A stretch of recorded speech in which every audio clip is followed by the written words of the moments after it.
شروع ہوتا ہے یہ پارہ بھی انہی تبصروں کے اوپر جہاں ہم نے کل ختم کیا تھا، یعنی جب غزوہ تبوک کے موقع پہ مختلف طرز عمل رہے اور لوگوں کو بلایا گیا اور انہوں نے کیا کیا طرز عمل کیا. کوئی فوراً آیا، کوئی رکا، کسی سے غلطی ہوئی، کوئی نہ جا سکا تو کسی نے آ کے قرار کر لیا، کوئی انتظار کرتا رہا، کسی نے بہانہ بنایا. مختلف طرز عمل اللہ تعالیٰ نے ایک کر کے گنوائے اور الگ طرز عمل پہ تبصرہ کیا ہے. لیکن جو ایک اصول ملتا ہے، اللہ تعالیٰ کا اعتبار گفتگو سے زیادہ عمل کا ہے. بہت ساری باتیں آپ کر سکتے ہیں، بہت ساری وضاحتیں دے سکتے ہیں، لیکن اللہ تعالیٰ تو یہ دیکھیں گے کہ اب ہوتا کیا ہے. اس صورت کے اندر بھی جب تبصرہ کیا جاتا ہے کہ اب اللہ دیکھے گا کہ ان کا آئندہ طرز عمل کیا رہتا ہے.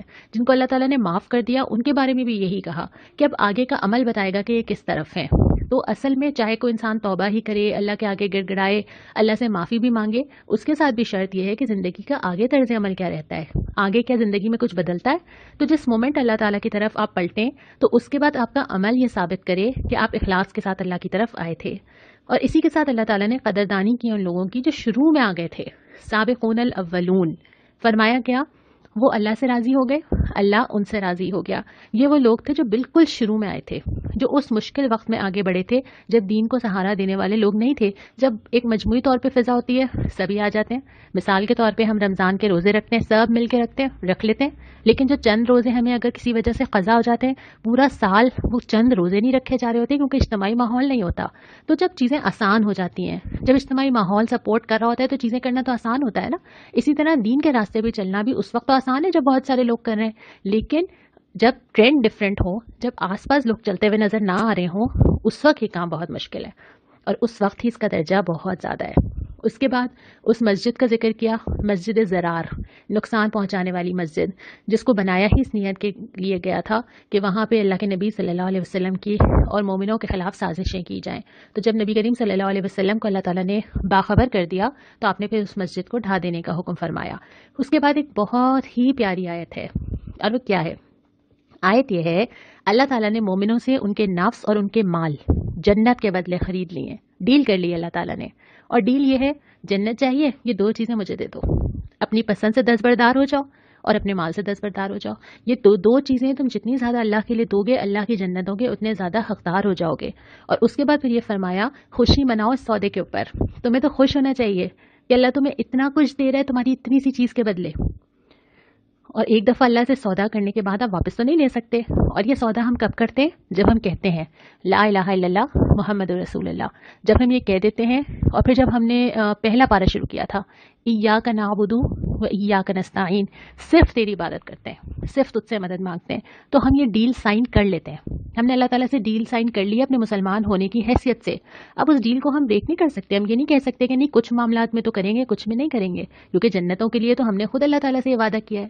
اور اس کے بعد تسلی یہ دی ہے کہ ایسا نہیں ہو سکتا کہ تم کوئی بھی مشکل اٹھاؤ، مثال کے طور پہ بھوک پیاس، کوئی قدم اٹھاؤ، کوئی مشقت کرو، کچھ اللہ کے لیے خرچ کرو، اور اس کے بدلے تمہیں ایک نیک عمل نہ دے دیا جائے. ہر وہ چیز، چاہے وہ ایک چھوٹا سا کانٹا ہو، مجھے تو یاد بھی نہیں ہے کہ کیا کیا ہوا ہوگا 10 سال 20 سال 15 سال پہلے، لیکن اللہ تعالیٰ ہر مشقت اور مشکل کے بدلے عمل صالح کا وعدہ کرتا ہے. اسی مقام پہ جہاں اللہ تعالیٰ نے یہ فرمایا ہے کہ اللہ نے مومنوں کے مال اور ان کی جانیں جنت کے بدلے خرید لی ہیں، وہاں اللہ تعالیٰ نے کچھ کوالٹیز بھی بتا دی ہیں، ساتھ ہی بتا دی ہیں کہ جو لوگ ایسے ہوتے ہیں جو اللہ سے یہ ڈیل کر لیتے ہیں وہ پھر کیسے ہوتے ہیں. اور کچھ تقریباً 7-8 کوالٹیز اللہ تعالیٰ نے یہاں پہ بتائی ہیں کہ ان لوگوں کے اندر یہ صفات ہوتی ہیں. تو یہ میں آپ کے اوپر چھوڑتی ہوں، آپ مجھے بتائیے کہ اس مقام پہ اللہ تعالیٰ نے کیا کیا چیزیں بتائی ہیں کہ جنت کا سودا کرنے والے لوگ کیسے ہوتے ہیں. اس کے بعد پھر ہم آ جاتے ہیں دوسرے ربع کے اوپر.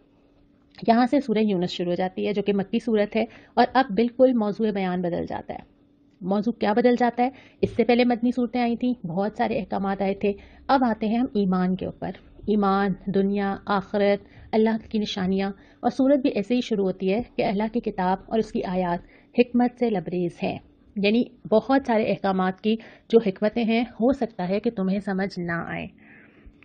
جب آپ کسی چھوٹے بچے کو کسی کام سے روکتے ہیں، اس کو نہیں سمجھ آتا کہ آپ کی کیا مصلحتیں ہیں.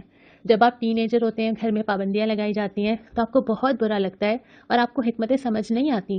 لیکن جب گریجولی آپ بڑے ہوتے ہیں تو آپ احساس کرنا شروع ہو جاتے ہیں کہ واقعی یہ ہونا چاہیے تھا اور یہ تربیت کا حصہ تھا اور یہ نقصان سے بچانے کے لیے ضروری تھا. اسی طرح ہم سب کی عقل محدود ہے، جس طرح ایک بچے کی ہوتی ہے. ہم بہت وسیع چیزوں کو دیکھ ہی نہیں سکتے، اللہ رب الکائنات دیکھ سکتا ہے. تو وہ جو چیزیں ہمیں بتاتا ہے اس میں حکمت ہوتی ہے جو ہماری سمجھ میں نہیں آتی. بہت ساری چیزیں ایسی ہیں، بہت سارے احکامات ایسے ہیں جو وقت کے ساتھ ساتھ خود سائنس بھی اور تجربہ بھی پروف کرتا چلا جا رہا ہے، لیکن بہت ساری چیزوں کی حکمتیں ایسی ہیں جو ہماری محدود عقل میں نہیں آتی. تو یہ یقین رکھنا ضروری ہے کہ اللہ تعالیٰ جو مجھ سے اتنی محبت کرتا ہے وہ ان تمام احکامات کے پیچھے میری بہتری چاہتا ہے، جس کو میں شاید اس وقت سمجھ نہیں پاؤں. اس کے بعد پھر اللہ تعالیٰ کی نشانیوں کی طرف غور و فکر کرنے کو کہا گیا ہے، اور خاص طور پہ اس صورت کے شروع میں تقریباً 2 رکوع میں اللہ تعالیٰ کی کائنات کی طرف غور کرنے کو کہا گیا ہے، کیونکہ یہ آپ دن اور رات ایکسپیرینس کر رہے ہوتے ہیں. روزانہ سورج کا آنا، اس کی روشنی، چاند کا بدلتے جانا، کبھی گھٹ جانا کبھی بڑھ جانا، دن اور رات کا آنا، ان کا الٹ پھیر ہونا، یہ ساری چیزیں جو روزانہ نظر آتی ہیں ان کی طرف متوجہ کیا گیا. اس کے بعد پھر فرمایا کہ اللہ تعالیٰ جن جن کو آسانیاں دے رہا ہے، مہلتیں دے رہا ہے، پکڑ نہیں رہا، گناہ بھی کرنے دے رہا ہے، اس کی وجہ یہ ہے کہ اللہ چاہتا ہے کہ وہ اپنی مہلت پوری کر لے. جتنا وقت ہے کہاں تک جائیں گے، کیا کر لیں گے. مثال کے طور پہ مجھے ایک چھوٹی سی چونٹی نظر آ رہی ہے جو میرے گھر میں چل رہی ہے. مجھے معلوم ہے کہ یہ کتنی چھوٹی سی کیا کرے گی، میں جس وقت چاہوں پکڑ سکتی ہوں، کچل سکتی ہوں، مار سکتی ہوں، اٹھا سکتی ہوں، میں جانے دیتی ہوں، میرے لیے اس کی اتنی کوئی اہمیت نہیں ہے. اور میں دیکھتی ہوں کہ اچھا کہاں تک جائے گی. تو اللہ تعالیٰ بھی نا، اللہ کے نزدیک ایک چونٹی سے بھی کم حیثیت ہے میری اور آپ کی. اور اللہ تعالیٰ بھی بڑے بڑے جبار، قہار اور بڑے بڑے ظالم حکمرانوں کو بھی کہتا ہے کہاں تک جائیں گے، کیا کر لیں گے، جس وقت چاہے گا اللہ پکڑ لے گا. تو وہ جو موقع دیا جانا ہوتا ہے وہ اسی لیے ہوتا ہے کہ اللہ دیکھتا ہے کہ وہ اپنی سرکشی میں کس حد تک جا سکتے ہیں. اس کے بعد پھر فرمایا کہ قرآن میں تغیر یا ترمیم، کوئی چینج ممکن نہیں ہے. یہ نہیں ہو سکتا کہ کچھ پہ عمل کر لوں، کچھ پہ نہ کروں، حالات کے حساب سے اس کو بدل لوں، یہ ممکن نہیں ہے. اور پھر یہ فرمایا اگلی نشانی کہ خشکی اور تری میں جو سفر تم کرتے ہو، جہاز میں بیٹھ کے ہواؤں میں، سمندر میں، کشتیوں میں، یہ بھی اللہ تعالیٰ کی عنایت اور اللہ کی نشانی ہے. ایک اور مثال دی گئی، اور یہ مثال تو مجھے لگ رہا تھا کہ شاید مجھے ابھی جتنی سمجھ آ رہی ہے شاید 2 مہینے پہلے نہ آتی، کہ ایک پوری لہلہاتی فصل ہے.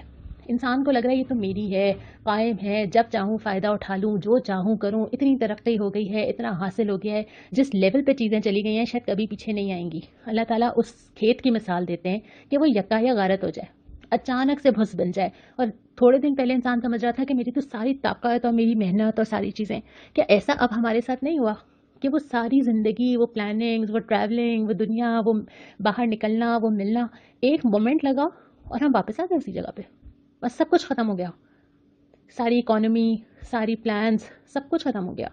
تو یہ اللہ تعالیٰ نے دنیا کی بے ثباتی کا ذکر کیا ہے کہ جو دنیا نظر آتی ہے نا، یہ اتنی ہی ٹیمپرری اور اتنی ہی بے وقت چیز ہے. اس کے بعد پھر تیسرے ربع کے اوپر آ جاتے ہیں. تیسرے ربع کے اندر سوالات کیے گئے، اور یہ سارے سوال وہ ہیں جو سوچنے پہ مجبور کرتے ہیں. سوال کیا جاتا ہے کون زمین اور آسمان سے رزق دیتا ہے، پھر سماعت، بصارت کی قوتیں، جسم کے اندر جتنی چیزیں آرگنز کام کر رہے ہیں، کس کے ہاتھ میں اس کی طاقت، کون بے جان سے جاندار اور جاندار سے بے جان چیزیں نکالتا ہے، کون بناتا ہے، کون تخلیق کرتا ہے، کون حق کی طرف رہنمائی کرتا ہے. وہ ضرور کہیں گے اللہ. اللہ کے سوا کوئی نہیں کر سکتا. ایک پینٹنگ میں نے پچھلے دنوں کہیں دیکھی تھی کہ ایک پینٹنگ بنانے میں 3 سال لگ گئے، کیونکہ وہ اتنی اس کی مائنر ڈیٹیلز تھیں. اللہ تعالیٰ 9 مہینے میں ایک انسان پوری ڈیٹیلنگ کے ساتھ بنا کے تیار کر دیتا ہے، جس میں ماں باپ کا کوئی ہاتھ نہیں ہوتا. پھر جو جسم کے اندر چلنے والی چیزیں ہیں کہ انسان کو سانس لینا ہے تو لینا ہی ہے، اور وہ آٹو پہ سسٹم چل رہا ہے، وہ کانشیس بھی نہیں ہے اور اس کا سسٹم آٹو پہ سیٹ ہوا ہوا ہے. یہ کس نے کیا ہے؟ وہ کہیں گے اللہ.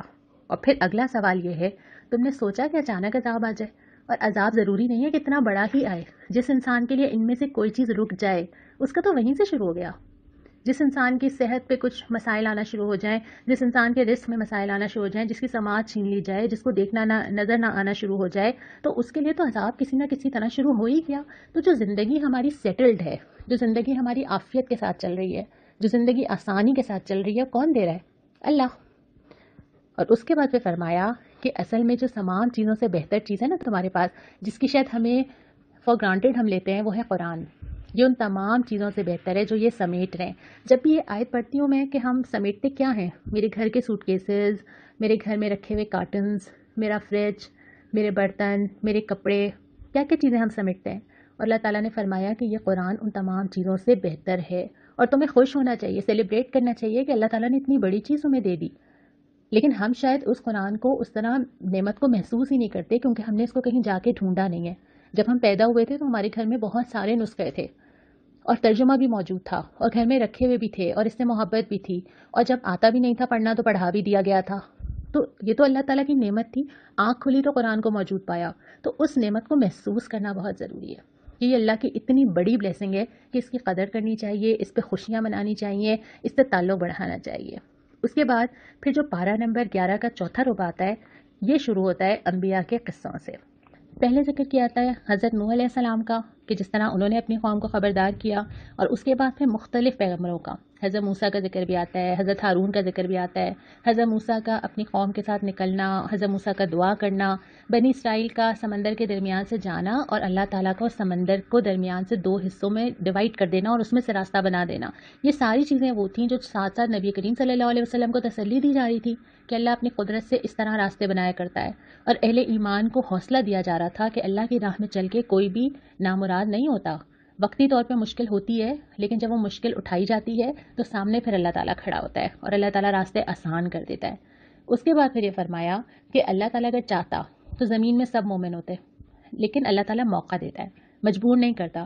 اور پھر وہی سوال دوبارہ اٹھائے کہ ذرا آنکھیں کھول کے تو دیکھو، اور ایک تسلی بھی دی گئی کہ ہم پر حق ہے کہ ہم مومنوں کو بچا لیں۔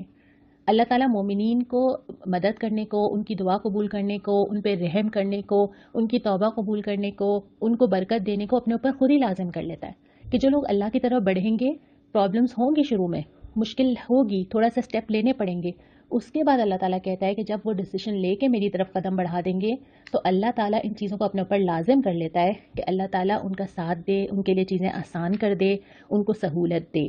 لیکن مطالبہ کیا ہے؟ وہ یہی ہے جو اس صورت کے آخر میں آ رہا ہے کہ یکسو ہو کر اپنے آپ کو اس دین پر قائم کر لو۔